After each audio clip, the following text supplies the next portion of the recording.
All right, so this week in Pax Day, we got some of the most juicy lore that we've gotten so far. I am starting to sound like a broken record because we've been getting a lot of lore posts recently. This one particularly interesting, especially in regards to the potential names that are coming for verse 3. It was decided verse 3 is going to be called Path of the Adventure, but some of these other names I think are hinting as to what we can expect in verse 3, which is now deemed to be the largest single patch that Pax Dei has ever had since early access becoming available. We're going to talk about all of that and a little bit more. So hello and welcome back, all of you amazingly professional consumers of Pax Dei and Pax Dei related content out there. I'm Altari, the professional gamer, and this is another episode of the Pax FriDei Review, the show where we talk about the fun, interesting, new, and exciting information that has dropped for Pax Dei over the last week. Now, this is a pre-recorded episode because I am going on a mini vacation over the weekend. So I am recording only what has happened so far in this week in Pax Dei. And as per my luck as usual, I have a feeling that there might be an announcement for any new verse 3 related stuff coming out on Friday, actually. So if any of that information is missing from today's Pax FriDei review, you can expect there to be an update video coming early at the start of next week, either on Sunday or Monday, to talk about it. But with that, we have a lot of lore to cover, and we also have some potential hints as to what is coming out of verse 3. I'm very excited to be talking about all of this. I hope all of you are too. And if you are, please don't forget to hit that like button, subscribe so that you can be notified whenever we come out with new Pax Dei related information, and share with any of your friends who might be interested in learning more about this incredibly in-depth lore of a game and everything to do with it. But we're going to head over to playpaxday.com to talk about it. I'll see you over there. All right, so here we are on playpaxday.com. We've got 3 new lore posts to be talking about. We've got Thelonious the Scribe, big bro here, coming to drop some heavy lore on all of us. And we have 2 lore posts talking about some heavenly descended redeemers. Redeemer number 2, Methia. Redeemer number 3, Daimra. And then we also have a description of the Elysium Age. We've got timelines to update. We've got Princes of Hell to talk about, and potentially some new gameplay elements that are getting teased in these lore bits. This is the thing I love most about Pax Dei. The lore and the game are one and the same, and that it rhymed unintentionally.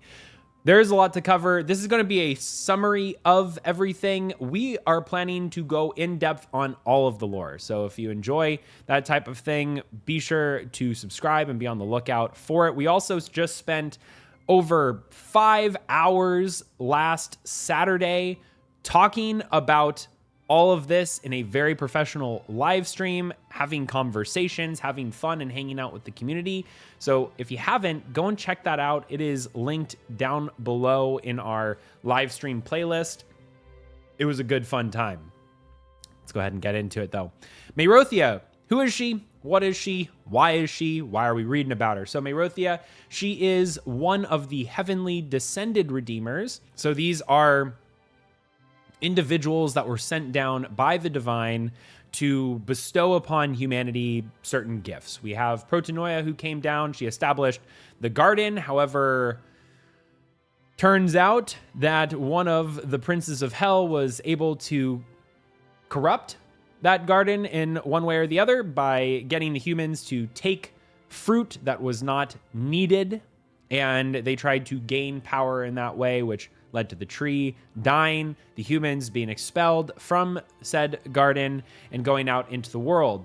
Beasts now attacked them. Things were not looking good. That is when Methia comes in. Now, before Methia was here, summer was the only thing that people knew. It was daylight all of the time. After the fall, guess what happens? Well, nighttime has now happened. However, the sky was pretty dark. There were potentially stars, but no moon yet. That's when Methia comes in, and she's got a couple of things going for her. First and foremost, she has a great voice. She's one of a group of cherubim, so she is the cherubim that came down, and she is the second Redeemer. She gave humanity several different things, but predominantly speech, the ability to write stories and song, and with her, she also brought what seems to be magic. Vines would always grow around her whenever she talked, whenever she spoke. Much like flowers lean in towards the sunlight, these vines would lean in and grow towards her.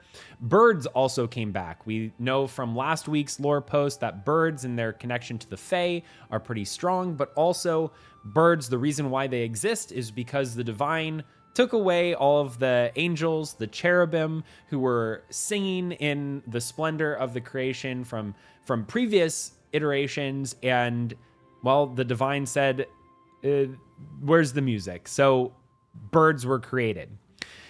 When Methia was walking around the creation, birds also returned as well. That is a good thing. But all good things do have to come to an end, and Methia did see challenges in her existence as well, specifically one of the demon princes known as Moloch, who is the demon prince of wrath. And this caused a little bit of issues for Methia because, well, all of the beasts of wrath that Moloch commanded would creep around in the newly minted nighttime. However, no one could see them because it was dark and there was no sun and there most certainly was no moon. Yet, that's when Methia comes in. She takes a piece of a silvery mountain in Gallia and throws it up into the sky, as legends say, and that is how the moon is created. But now, because of that silvery mountain, it is reflecting the light of the sun and now revealing all of the beasts of Moloch and the various creatures therein. So that allows for Methia to engage further in fighting. She was assisted by several other groups, so to speak, nominally our ancestors, so other humans, of whom they were able to wield magic through dance and voice. So they were able to do activities that then caused magic to happen. It's important to note this is different from the current existence of magic in Pax Dei, where we put on armor and can use spells in that way. These humans were actually using dance and voice to conjure magic, which is different from what we can do right now. And then in addition to that, the Fae also stepped in to help out. The Fae seem like solid individuals. It is pretty sad they've been slighted for whatever happened in previous creations. But also, in addition to that, it says the wolves abandoned the wild and were drawn to her, being Methia. Under her gaze, they howled not in rage, but in reverence. They became her silent allies, not servants, but spirits of understanding and strength.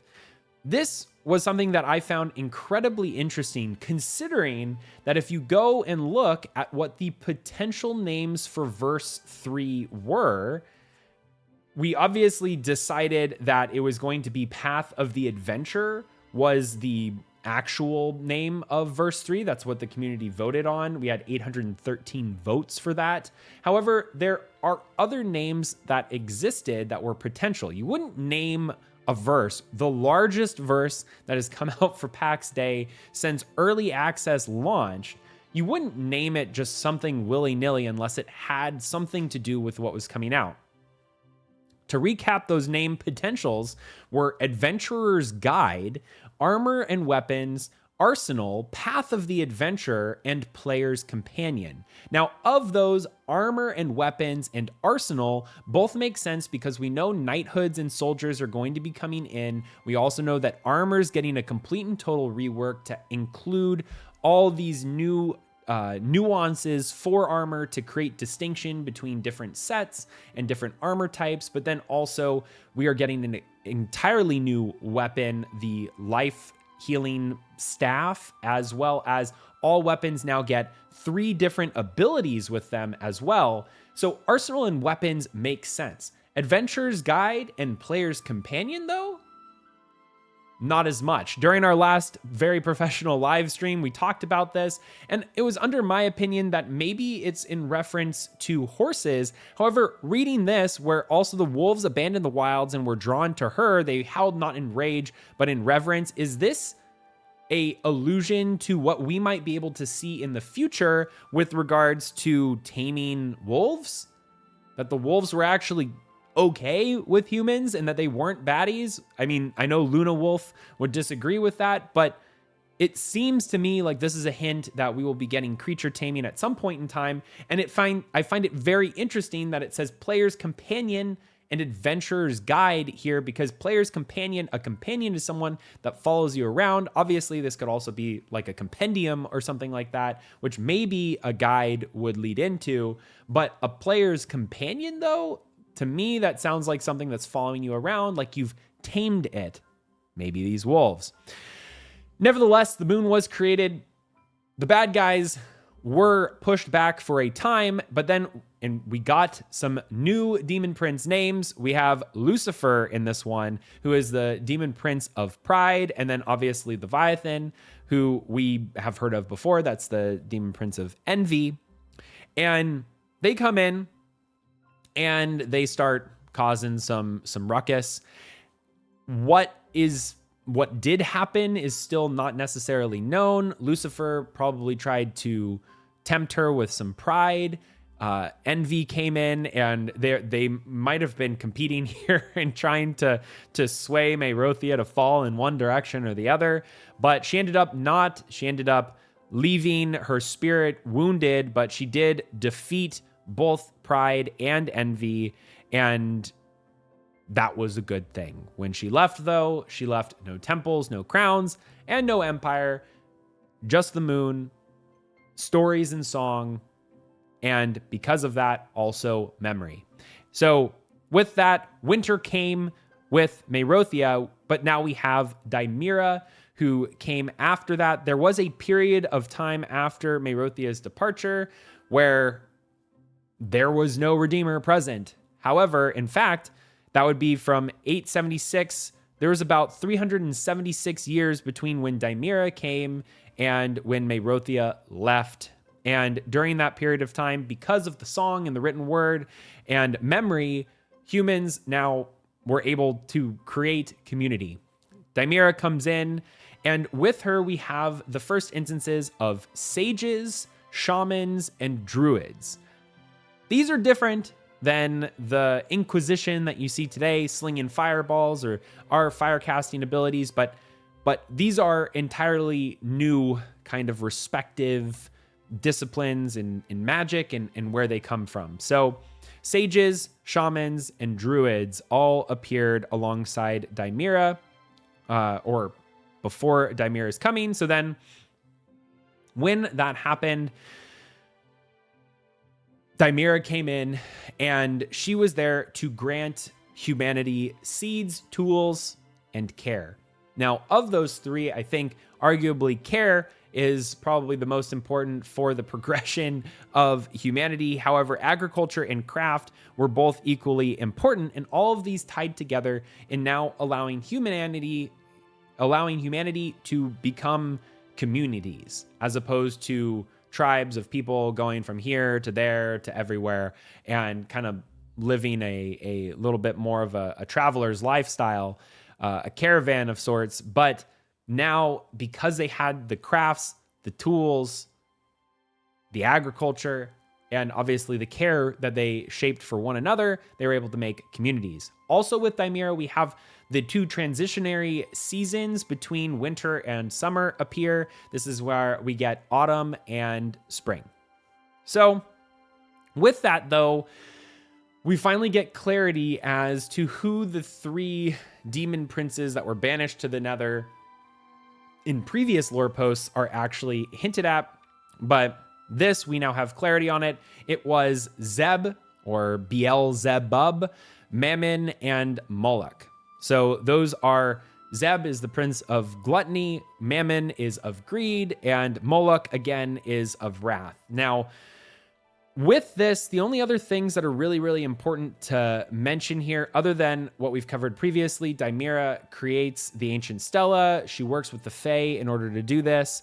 But with everything that was going on, humanity started getting a little off kilter, and with it, the Divine was planning on wiping everything out. Daimra made an agreement with the Divine, said, hey, hold up, just take me, don't take them. And the Divine said, kind of maybe. So floods started happening. And once they got to kind of their peak, Daimra, alongside her shepherds, after creating spiritual sanctuaries from her own being, cast out Zeb, Mammon, and Moloch, and made it so they didn't enjoy the sins they represented anymore. So they were never satiated.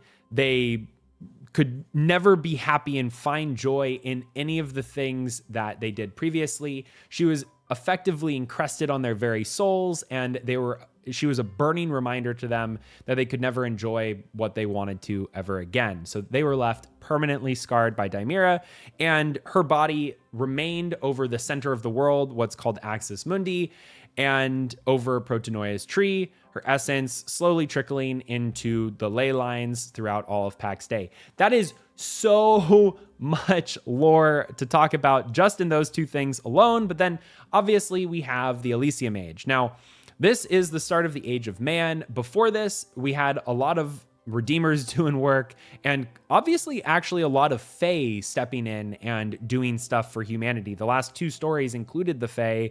This is now where humanity starts stepping up and doing cool things. And this is where we also see the formation of the four great civilizations. In the west, you have Atlantis. In the north, you have Thule. In the east, you have Helios. And in the south, you have Carpathia. It's not distinctly mentioned that it's in the south, but all of the other cardinal directions were mentioned. Atlantis, they had sages. They had incredible areas. It was supposedly rumored that they built a sun underneath the water, but they have mirror-like streets and archives made of crystals.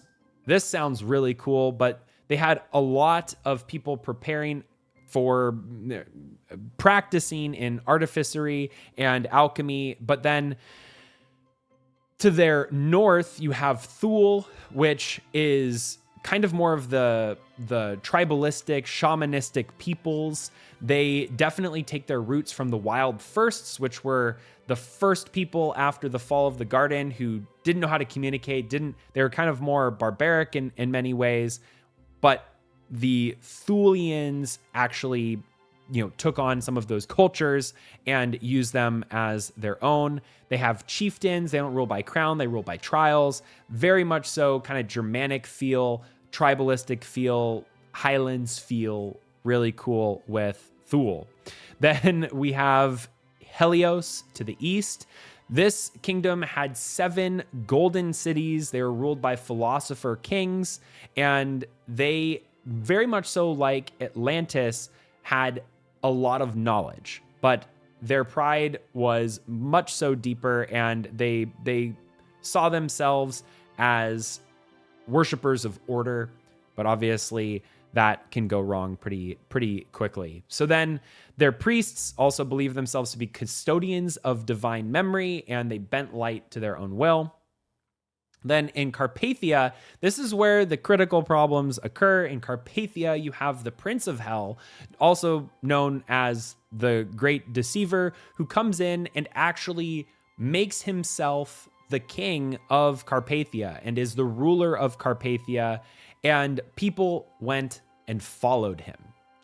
And this is where we leave the story, and I believe this is also where the opportunity for Phaonios and Armazel will come in, and their fight with the Prince of Hell, the Prince of Darkness, the Great Deceiver, whatever we shall call them, and Carpathia is going to be at the center of it. So it ends it with all of the different sins or flaws that these different kingdoms, great kingdoms had. Atlantis, in its thirst to preserve knowledge, forgot its own humility.